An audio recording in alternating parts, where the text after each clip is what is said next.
जब बीरबल बच्चा बना। एक दिन बीरबल दरबार में देर से पहुंचा। जब बादशाह ने देरी का कारण पूछा तो वह बोला, मैं क्या करता हुजूर, मेरे बच्चे आज जोर जोर से रोकर कहने लगे कि दरबार में न जाऊं। किसी तरह उन्हें बहुत मुश्किल से समझा पाया कि मेरा दरबार में हाजिर होना कितना ज़रूरी है। इसी में मुझे काफ़ी समय लग गया और इसलिए मुझे आने में देर हो गई। बादशाह को लगा कि बीरबल बहानेबाजी कर रहा है।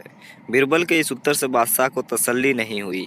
वे बोले, मैं तुमसे सहमत नहीं हूँ। किसी भी बच्चे को समझाना इतना मुश्किल नहीं जितना तुमने बताया।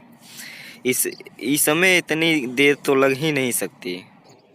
बीरबल हंसता हुआ बोला, हुजूर, बच्चे को गुस्सा करना या डपटना तो बहुत सरल है, लेकिन किसी बात को विस्तार से समझा पाना बेहद कठिन। अकबर बोले, मूर्खों जैसी बात मत करो।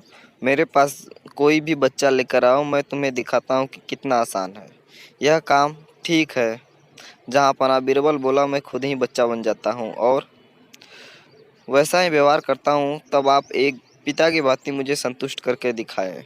फिर बीरबल ने छोटे बच्चे की तरह बर्ताव करना शुरू कर दिया। उसने तरह तरह के मुंह बनाकर अकबर को चिढ़ाया और किसी छोटे बच्चे की तरह दरबार में यहाँ वहाँ उछलने कूदने लगा। उसने अपनी पगड़ी जमीन पर फेंक दी। फिर वह जाकर अकबर की गोद में बैठ गया और उनकी मूँछों से छेड़खानी करने। बादशाह कहते ही रह गए, नहीं नहीं मेरे बच्चे, ऐसा मत करो, तुम तो अच्छे बच्चे हो ना। सुनकर बीरबल ने ज़ोर ज़ोर से चिल्लाना शुरू कर दिया। तब अकबर ने कुछ मिठाइयाँ लाने का आदेश दिया, लेकिन बीरबल ज़ोर ज़ोर से चिल्लाता ही रहा।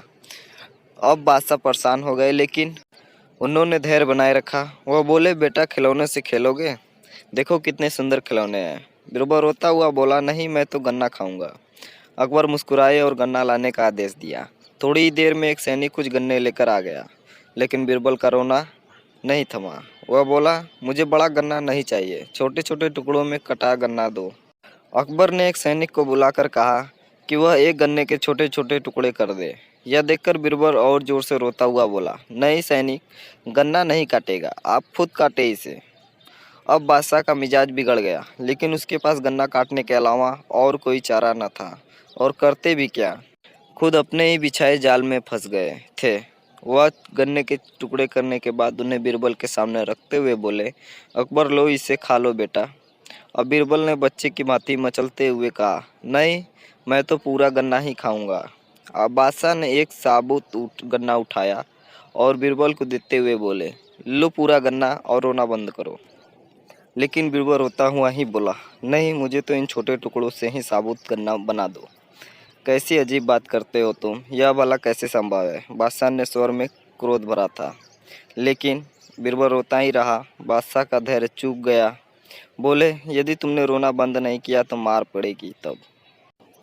अब बच्चे का अभिनय करता बीरबल उठ खड़ा हुआ और हंसता हुआ बोला, नहीं नहीं, मुझे मत मारो हुजूर। अब आपको पता चला कि बच्चे के बेतुकी जिदों को शांत करना कितना मुश्किल काम है। बीरबल की बात से सहमत थे अकबर। बोले, हाँ ठीक कहते हो। रोते चिल्लाते जिद पर अड़े बच्चे को समझाना बच्चों का खेल नहीं। अगर आप लोगों को वीडियो अच्छी लगी तो वीडियो को लाइक करें और चैनल को सब्सक्राइब करना ना भूलें।